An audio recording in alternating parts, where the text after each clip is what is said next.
Salah satu media di Inggris, Daily Mail, belum lama ini menulis laporan tentang kondisi kebun binatang Surabaya. Dalam artikel itu disebutkan kebun binatang Surabaya sebagai kebun binatang paling kejam di dunia. Menurut laporan salah seorang mantan petugas kebun binatang tersebut, ada lebih dari 50 hewan yang tewas dalam 3 bulan terakhir. Tahun lalu, seekor jerapah tewas karena terdapat 20 kg kantong plastik di dalam perutnya. Cerita pilu ini juga menimpa seekor harimau Sumatera betina bernama Melanie yang bertubuh kurus kering. Ia bahkan hampir mati karena terlalu sering diberi makan daging berformalin. Dan di awal Februari lalu, binatang kebanggaan kita Komodo juga ditemukan mati mengenaskan.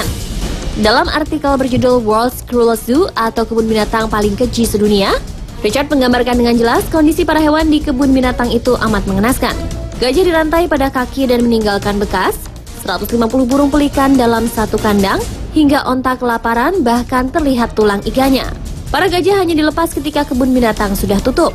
Pemerintah Indonesia sebenarnya sudah berusaha memindahkan hewan-hewan itu ke kebun binatang lain lebih layak, namun mereka menolak sebab takut hewan dari kebun binatang Surabaya terjangkit penyakit bisa menularkan lainnya. Konflik manajemen yang berkepanjangan juga menjadikan penderitaan hewan-hewan di kebun binatang Surabaya semakin memprihatinkan. Itu adalah sekelumit kisah sedih dari satu kebun binatang di Indonesia. Di beberapa negara di dunia, ternyata juga banyak dijumpai kebun binatang dengan kondisi serupa. Berikut kami tayangkan informasi selengkapnya tentang kebun binatang terburuk di dunia yang telah berhasil Spotlight rangkum khusus untuk Anda.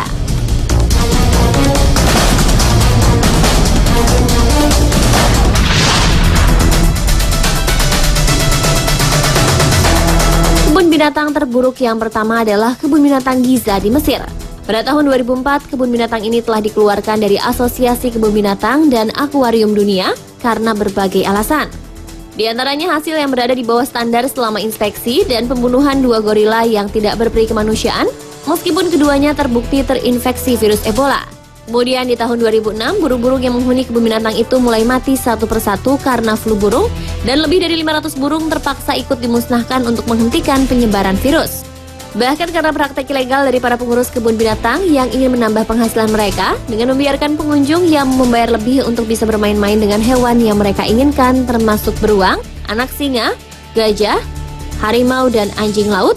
Maka pada tahun 2008 terjadilah insiden di mana 2 orang tidak bertanggung jawab berhasil menyusup ke dalam kebun binatang dan membunuh 2 onta. Kondisi ini tentu sungguh sangat disayangkan karena kebun binatang Giza yang berada tepat di jantung kota Kairo ini didirikan pada tahun 1891 dan pernah menjadi kebun binatang terbaik di Afrika.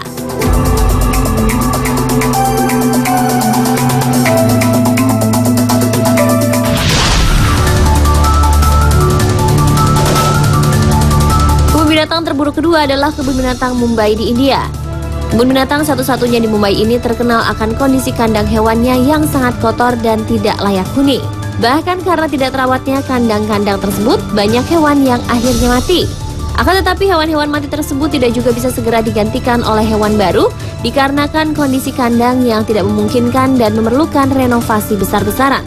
Direktur Kebun Binatang Mumbai, Dr. Tripati mengatakan, Kebun Binatang Mumbai saat ini tidak bisa menambah lagi koleksinya, yaitu 200 mamalia, 500 burung, dan 45 reptil. Tetapi begitu ruang terbuka yang dikelilingi pagar selesai dibangun, barulah mereka bisa menambah hewan baru. Itu mungkin memerlukan waktu sampai 5 tahun.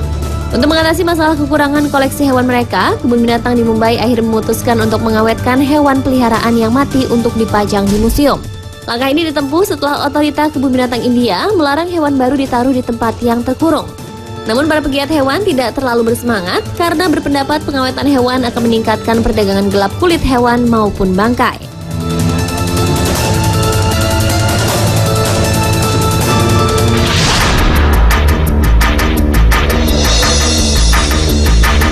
Pada tahun 2006 dilaporkan oleh Asia Times adanya penyuntingan film di suatu negara yang berjudul Fighting Animals. Film dokumenter tersebut berisi kehidupan satwa liar yang sebenarnya pengambilan gambarnya dilakukan pada hewan-hewan yang dikurung, bahkan diantaranya adalah hewan-hewan yang hampir punah. Mereka dibiarkan bertarung sampai mati untuk bisa dimuat dalam film tersebut. Karena banyak dari hewan-hewan dalam video tersebut hanya bisa ditemukan di kebun binatang Pyongyang, maka Asia Times berkesimpulan bahwa produksi film ini tampaknya telah melibatkan para penjaga kebun binatang secara ilegal. Hewan-hewan yang menghuni kebun binatang ini kebanyakan datang dari Zimbabwe atas kiriman Robert Mugabe. Untungnya pengiriman hewan itu kini sudah mulai terhenti berkat protes luar biasa dari para pecinta binatang yang sangat prihatin dengan kondisi kebun binatang Pyongyang yang mengerikan. Sebelumnya Mugabe pernah mengirimkan 2 badak ke Korea Utara pada tahun 1980, tetapi baru beberapa bulan mereka menetap di kebun binatang itu, hewan-hewan ini menemui ajalnya.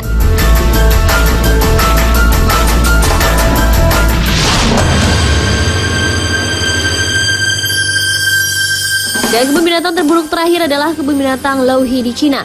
Ya, pengelola kebun binatang di Louhi di Provinsi Henan, Cina diprotes para pengunjung karena hewan-hewan yang ada di kebun binatang itu bukan hewan sesungguhnya.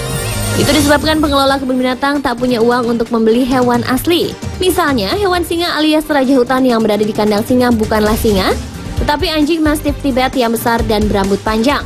Bukan cuma itu saja, di tempat lain pengunjung menemukan anjing di kandang serigala. South China Morning Post melaporkan, hal itu terungkap ketika seorang pengunjung bermarga Liu bersama anaknya berkunjung ke kandang singa. Liu bermaksud menunjukkan kepada sang anak bentuk singa dan bagaimana dia mengaum. Tanpa diduga, binatang yang berada di kandang singa itu menggonggong dan bukan mengaum selayaknya singa. Liu meminta penggantian seharga 15 yuan atau sekitar Rp25.000 untuk tiket. Dia mengatakan bagaimana sebuah kebun binatang profesional memalsukan hewan-hewan kepada para wisatawan. Kepala kebun binatang yang terletak di Provinsi Henan itu, Liu Suya, mengakui hal itu dan mengatakan bahwa pihaknya melakukannya karena hewan-hewan seperti singa dan serigala sedang berada di sebuah fasilitas peternakan karena masalah keamanan. Tetapi di kesempatan lain, pihak pengelola kebun binatang nampaknya menyesal namun tidak bisa berbuat banyak. Mereka mengatakan telah melakukan yang terbaik di saat ekonomi sulit.